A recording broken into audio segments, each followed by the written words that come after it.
I am Erin Schnute, owner of the Bed and Barkfest. Excellent. And where is that located?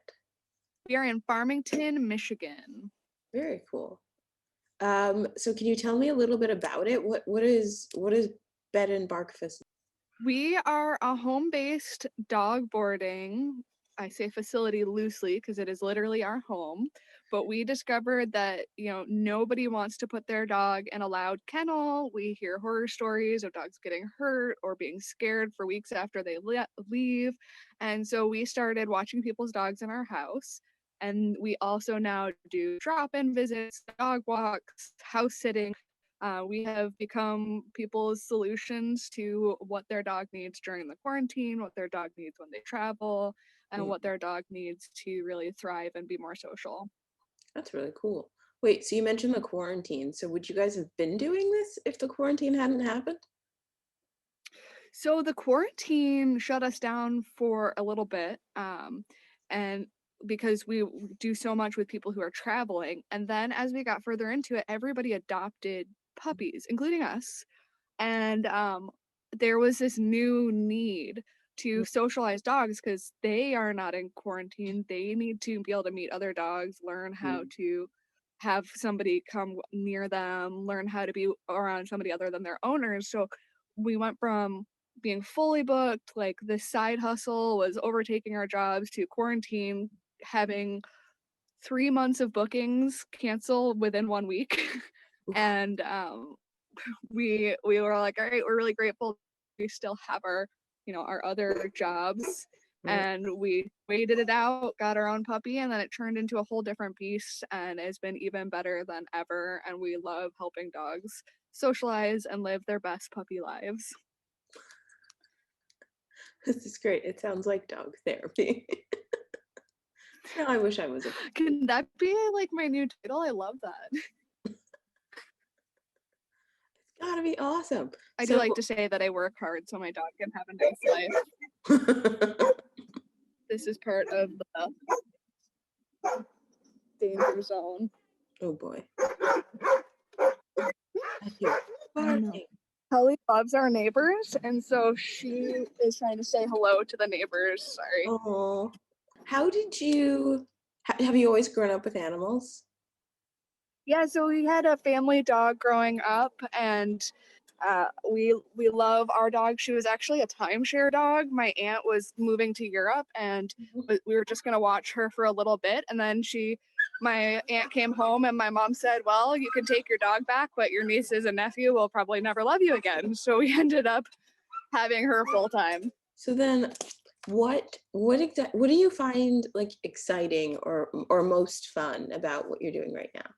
I would say that the most exciting part is just that we're really able to connect with people while we are not allowed to connect with people. So we're safely meeting people with our masks, meeting their dogs, and we're able to meet people because we can do it safely with their dogs. And as I like text people like, "Hey, here's this update about your dog. Here's this wonderful thing they're doing. Hey, they're getting better at their leash skills. Hey, they're really cute when they sit like this." You can make a really valuable and meaningful connection with people. And I think it's been a way that we could um, still create communities Hmm. when it's been so hard to do this year. So is this a venture that you're doing just by yourself within the house? So it's myself and my husband is where we started. And we have actually one of the neighbors just graduated college and moved back home. She is one of our employees now, and we are looking to expand to where we have some interviews going out soon because we've gotten busy enough that we need more hands for our dogs. So we have a limit on how many dogs we can have in our house, Hmm. just to keep it safe, keep the spirit of the boarding. But when it comes to house sitting, dog walking, things like that, we are starting to expand to have some more people work for us. Ooh, sorry, the audio cut out for just a second there. Can you repeat that, please? Yeah. So it's myself and my husband doing the boarding, and we are expanding. We have one employee now, and we're looking at adding a couple more as we're getting more and more house sitting, dog walking, and requests. That's very cool. Good for you. good for you for taking something that was, I think, hard and depressing and then making it Oh, into a business and helping other people in the process. That's really like unselfish. Um, thank you. It's been extremely rewarding. it's good. Did you guys, when you started doing this, were you looking at mentors and were you looking for people outside of you to help sort of guide you through the process, or did you just start and then figure it out as you went along? It really, I would love to say that I started with a plan and mentoring. My normal self is like, do all the research, learn all the things, and then try. But this really did kind of happen to us in a lot of ways. And since then, and since um, it was essentially we were trying to make extra money for our wedding when it started ramping up, and then when we moved it into our first place after we were married, we came up with the name Bed and Barkfest. And about 6 months after that, so we'd been doing it for a year and a half or so, is Mhm. when I noticed that it was really turning into something, and I started seeking out all the information I could on dog trainers, how to, you know, make a dog happier, what's their psychology, all of these things, and getting some mentors in the actual dog world. And then I would say 2020, right when it knocked us out, I got super sick and was kind of on leave myself. Once I started coming back to it, and we were slower because there was no travel, is when I started seeking out mentors who were business oriented people, and they have really helped me expand this into the dream job. And I think that's where it's headed. So what you're saying is that if you don't want to be a veterinarian, you can still work with animals and still not be broke. I, Yes. I like. Yes. Aw. So if you, knowing what you know now, if you had to start again today, is there anything that you would do differently? I would not stress about grades and goals.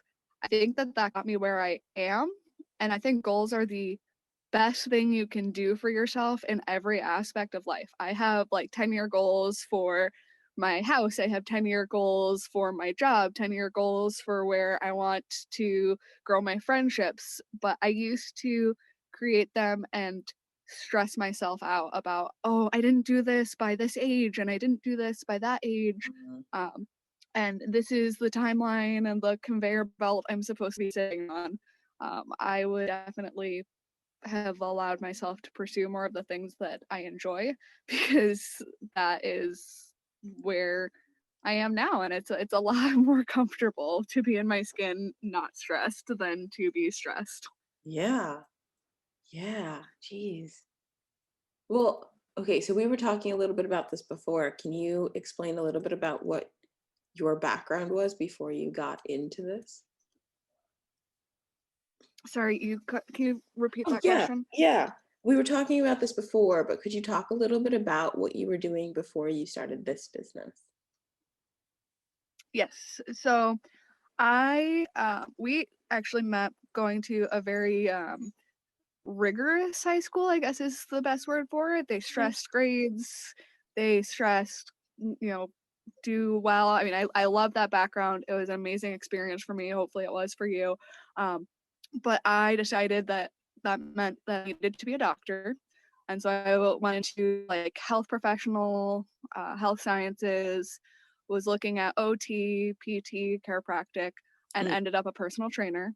And then moved out of state, did a personal training for years, and then moved back home planning to go to a different school and ended up nannying and doing classes mhm. part-time, and school kind of went by the wayside and I got into nannying.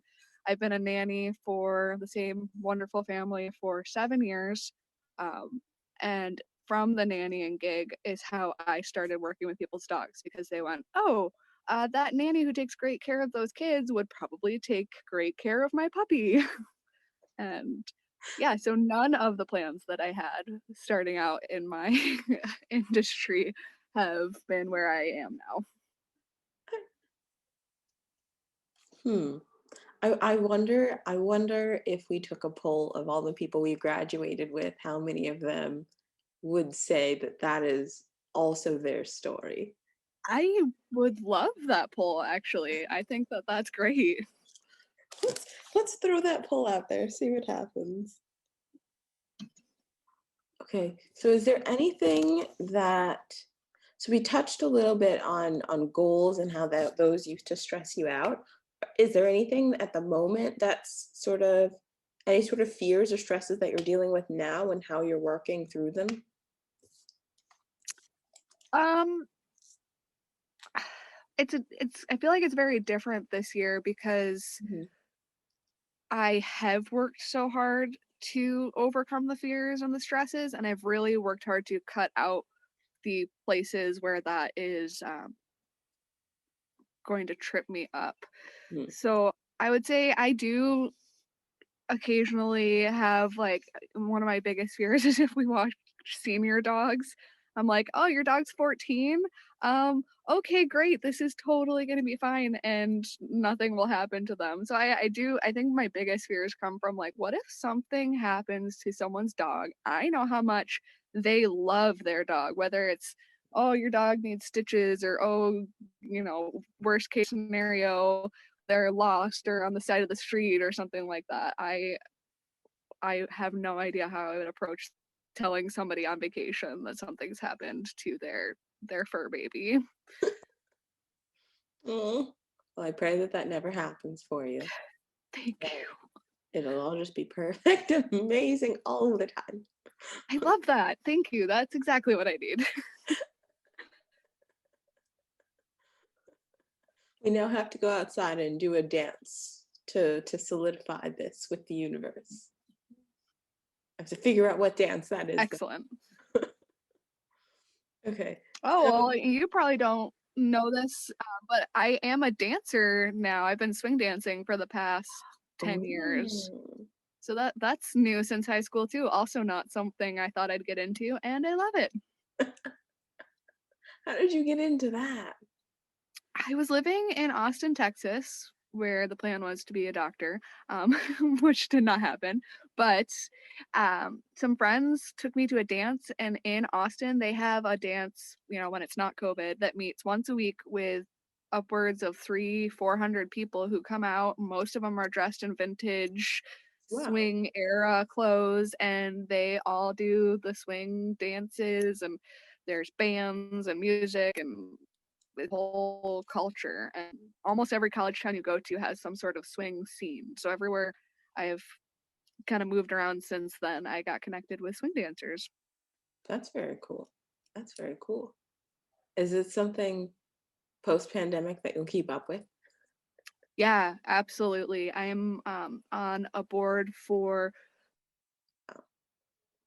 connecting musicians who don't have work to dancers who want to dance in their living room, and trying to keep things alive in the community since social dance is probably one of the last things that is going to come back to. I mean, Yeah. you have to like hold people's hands and breathe near them for 3 minutes, and then you find a new dance partner and go do the same thing. Yeah, that's gonna be a while. Ah, geez, I'm sorry.